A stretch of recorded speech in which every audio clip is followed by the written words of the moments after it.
अब एक मैच के हवाले से, और अभी आकिब ने भी हमें स्टूडियो में ज्वाइन किया है। तो आकिब, सबसे पहले आपकी तरफ ही आएंगे, आपको भी शामिल गुफ्तगू कर लेते हैं। कल के मैच के हवाले से क्या आपकी एक्सपेक्टेशंस थी और किस हद तक वो एक्सपेक्टेशंस टूटी? देखें, एक्सपेक्टेशन तो सारी की सारी टूटी, कोई वैसी सलामत नहीं रही जो हमारी उम्मीद थी। जिसना स्पेशली जब हम ऑस्ट्रेलिया के ख़िलाफ़ हमने 22 साल बाद वनडे सीरीज़ जीती थी, उसके बाद इस तरह का परफॉर्म करना समझ से बाहर था। कोई प्लानिंग कहीं किसी किस्म की नज़र नहीं आई।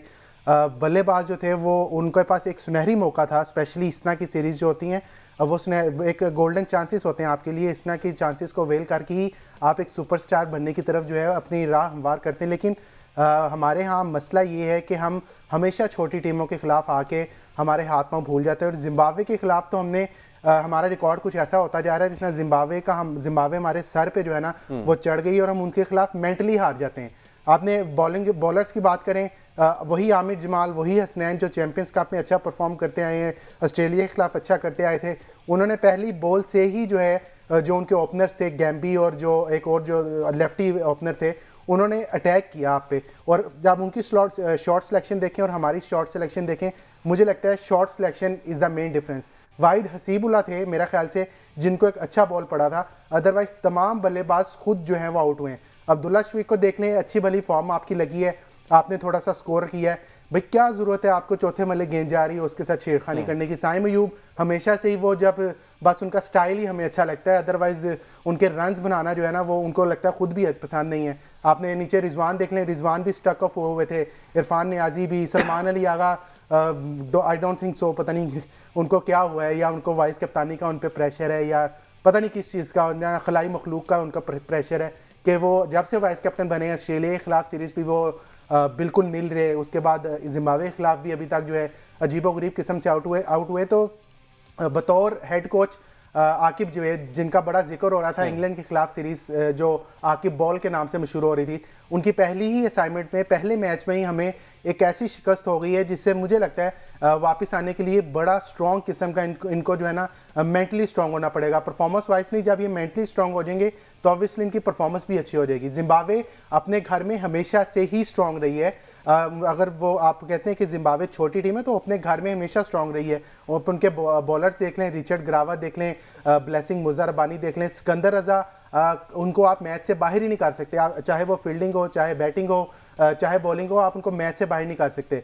तो अब पाकिस्तान के लिए अगले 2 मैचेस बहुत ज़्यादा अहम है, क्योंकि अगर हम जिम्बाब्वे के खिलाफ सीरीज हार गए खुदा ना खास्ता, तो फिर हमें थोड़ा सा पीछे जाना पड़ेगा। एग्जैक्टली अभी तो मोराल कुछ कम हुआ है, फिर तो मोराल बहुत नीचे चला जाएगा। अब नाज़रीन, सूरत हाल कुछ ऐसी है कि दूसरा मैच पाकिस्तान को लाजिम जीतना होगा, क्योंकि अगर पाकिस्तान दूसरा मैच भी खुदा ना खास्ता हारेगा तो फिर वो जाहिर है सीरीज से ही आउट हो जाएगा। और जाऊँगा मैं सलमान भट्ट साहब की जानिब। सलमान साहब, कुछ सजेशंस भी सामने आ रही हैं कुछ चेंजेस के हवाले से।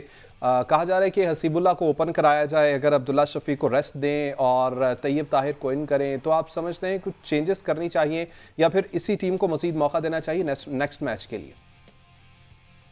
देखिए, it makes sense because Hasibullah का जो वजह शोहरत है वो उनकी सेंचुरियां हैं लिस्ट ए क्रिकेट के अंदर। और लिस्ट ए क्रिकेट में जब वो बैटिंग करते हैं डोमेस्टिक वनडे में, तो वो 50 ओवर के मैच में ओपन करते हैं और उनके तमाम 100 जो हैं वो टॉप ऑफ द ऑर्डर है, ज्यादातर जो उनकी सेंचुरी हैं।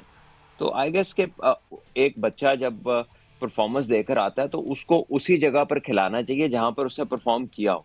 जब वो इंटरनेशनल क्रिकेट में आता है और उसे एक नया रोल मिलता है, तो फिर डेफिनेटली उसका पूरा का पूरा प्लान चेंज होता है, उसमें टेक्निकल चेंजेस आते हैं, उसमें अडेप्टेबिलिटी का जो प्रेशर है वो भी बढ़ता है। तो आई गेस के इस्तेमाल वहीं पे करना चाहिए जहां पर उसकी यूटिलिटी है, जहां पे वो अच्छा करके आया है।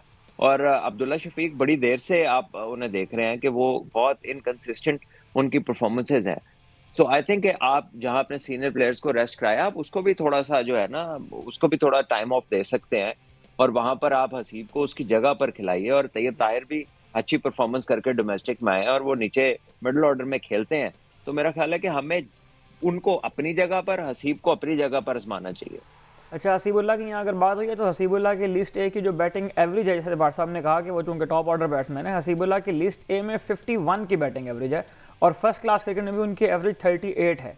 तो प्रिटी डिसेंट एवरेज है, लेकिन उनका इस्तेमाल किस तरह से हो रहा है ये बहरहाल देखना पड़ेगा टीम मैनेजमेंट को। सही है। अच्छा बट साहब ये कहिएगा कि आप क्या समझते हैं कि साइम और अब्दुल्ला की जोड़ी को हमने देखा कि ऑस्ट्रेलिया के खिलाफ अच्छा परफॉर्म किया, लेकिन जिम्बाब्वे के खिलाफ आते साथ ऐसा क्या हुआ? क्या कोई बर्डन था, प्रेशर था, या मेंटली प्रिपेयर नहीं थे, कंडीशंस ऐसी थी कि उस तरह से परफॉर्मेंस हमें नजर नहीं आ सकी?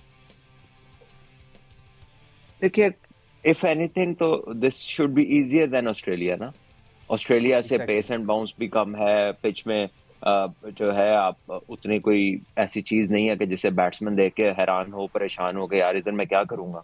तो it's a matter of staying there. जैसे ऑस्ट्रेलिया में इन्होंने बारी ली, इनिशियली आके इन्होंने कॉन्सेंट्रेट किया, इन्होंने कुछ ओवर जो है बॉलर्स को देखा और उसके बाद इन्होंने अपने शॉट्स खेले। वही मेथड इन्होंने यहाँ पे अप्लाई करना है। चले अब्दुल्ला शफीक थोड़ी बैड लक हो गई होगी, गेंद कोई टांग से नीचे जा रहा है, वो हो गया, कोई आप फ्लिक मारते हुए आउट हो गए। लेकिन on the other side I think Saim जो है, अगर उन्हें याद हो कि वो जब रन उन्होंने किए तो पहले 25 बॉलों में उनके 8 run. So he was concentrating, वो देख रहे थे पूरा, उन्होंने नाप तोल के उसके बाद उन्होंने अपने स्ट्रोक्स खेलने शुरू किए थे। और कल जो है उन्होंने एक बहुत खुला ड्राइव मारा और I think it was early on. इतना छोटा टारगेट है, it's good to be positive. लेकिन अगर आप कहीं गए हैं और पहला मैच है और आप उसके खिलाफ नहीं खेले हैं तो मेरा ख्याल है 2-4 ओवर देख लेने में कोई हर्ज नहीं है। ठीक है। अच्छा सलमान भट्ट साहब ये भी कहिएगा कि नौजवान खिलाड़ियों को मौका देने का हमेशा से कहा जाता है, लेकिन आप क्या समझते हैं कि लैक कहां पर रहा? तमाम के तमाम नौजवान खिलाड़ी थे, एक्सपीरियंस प्लेयर्स को भी साथ होना चाहिए था। जैसे बाबर आजम की हम बात कर रहे थे कि बाबर आजम टीम से निकले तो साथ ही हमें यूं लगा कि जैसे बिल्कुल ही टीम की बैटिंग में जान ही खत्म हो गई। कहां आप समझते हैं कि इस फॉर्मूले में कहीं लैक रहा पाकिस्तान की मैनेजमेंट की जानिब से? देखिए, ये इम्पोर्टेंट है कि आप अपनी बेंच स्ट्रेंथ को भी देखें कि वो किस काबिल है, और ये बड़ा जरूरी है। जब बाबर अंदर होते हैं तो हर चीज उनके ऊपर डाल दी जाती है, उसके ऊपर ओवर रिलायंस हो जाती है। अब जबकि जिम्मेदारी तमाम यंगस्टर्स या बाकी जो प्लेयर्स खेल रहे हैं उनके ऊपर आई है, तो एटलीस्ट दे शुड नो कि how it is to take the responsibility. अब आपने करके दिखाना। अब आपके पास आपका प्रीमियर प्लेयर नहीं है कि हर बात आप उनकी तरफ देखें कि जी बाबर करेगा तो स्कोर होगा। सो आई थिंक ये एक अच्छा लर्निंग कर्व है यंगस्टर्स के लिए। उन्हें जरा जिम्मेदारी फील हो रही है, उनके ऊपर जरा प्रेशर डाल रहा है कि मैच हमने जितवाना है। तो इसमें पाकिस्तान क्रिकेट बोर्ड की प्लॉय बुरी नहीं है, but it's just discovering what we have. हमारे पास जो प्लेयर्स हैं शायद वो अभी बहुत तैयार नहीं है, they are not mature enough. और हमें ऐसे ही पता चल सकता है बेंच पे जब तक वो बैठे रहे, सारी दुनिया कहती रही जी खिलाओ खिलाओ, खिला नहीं रहे, फलाना स्लो है, फलाना तेज है, वो ऐसे है, वो ऐसे है। अब आपके सामने है। सो इनको, ये नहीं मैं कह रहा कि ये अच्छे नहीं है, लेकिन इनको कुछ मैचेस देने पड़ेंगे, इनके साथ पेशेंस का मुजाहरा करना पड़ेगा। ऐसा नहीं है कि ये को ओवरनाइट तैयार हो जाएंगे।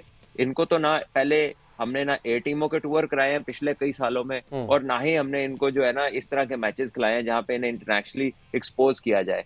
तो ये अच्छी एक कह लें कि हिकमत अमली तो अच्छी है, but then the results would take time. क्योंकि ये जैसे अभी बताया गया था कि 32 साल से ऊपर वाले नहीं खेलेंगे, एक्सपीरियंस शेयर नहीं हुआ, डिपार्टमेंट बंद कर दिए, प्रोफेशनल प्लेयर्स ने क्रिकेट छोड़ दी, 180 का पूल रह गया, पूल आपने श्रिंक कर दिया, 30 से ऊपर वाले आपने बाहर कर दिए।